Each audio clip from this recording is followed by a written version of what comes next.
Mirigül Tursun, eine Flüchtige aus einem chinesischen Lager, berichtete Journalisten in Washington von ihren Erlebnissen. China soll laut ihrer Aussage Millionen Türken in verschiedenen Internierungsanstalten gefangen halten, um sie psychisch als auch physisch zu misshandeln. Sie berichtete von einem 4-tägigen Verhör, das sie ohne jeglichen Schlaf durchstehen musste. Man rasierte ihr die Haare ab, missachtete die Intimität ihres Körpers bei entwürdigenden medizinischen Untersuchungen. Nach 3 Verhaftungen und Internierungen hatte sie mit Selbstmordgedanken zu kämpfen, flehte die chinesischen Verantwortlichen gar an, sie mit dem Tode zu erlösen, denn alles sei besser, als Qualen wie diese zu erleiden. Die chinesische Regierung statierte weiterhin, dass es sich bei den Lagern lediglich um Ausbildungslager handle. Doch nun sind aus den menschenunwürdigen Lagern in Ostturkestan Videoaufnahmen geleakt worden, die zeigen, wie junge Mädchen von Wärtern förmlich in die Lager hineingeprügelt werden.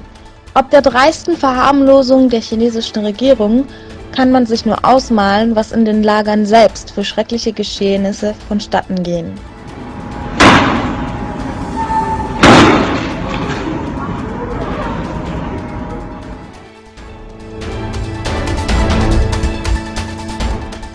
Der chinesische Botschafter der USA, Cui Tiankai, äußerte sich bezüglich der Lager in Ostturkestan, der Assimilationspolitik Chinas sowie den vorgesehenen Sanktionierungen des chinesischen Staates durch die USA. So stellte er die Frage, ob man sich denn vorstellen könne, die USA nur aufgrund ihrer IS-Bekämpfung zu sanktionieren.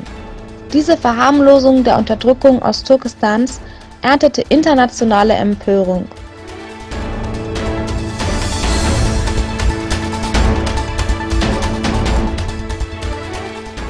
Für 2 Tage tagt der G20-Gipfel in Buenos Aires, der Hauptstadt Argentiniens, mit Mauricio Macri, Präsident Argentiniens, als Vorsitzenden des Gipfeltreffens.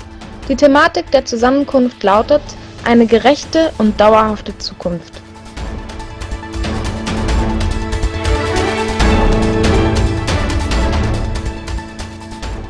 In Schweden erreichte ein Video, chinesische Touristen ansprechend, Rekordklicks.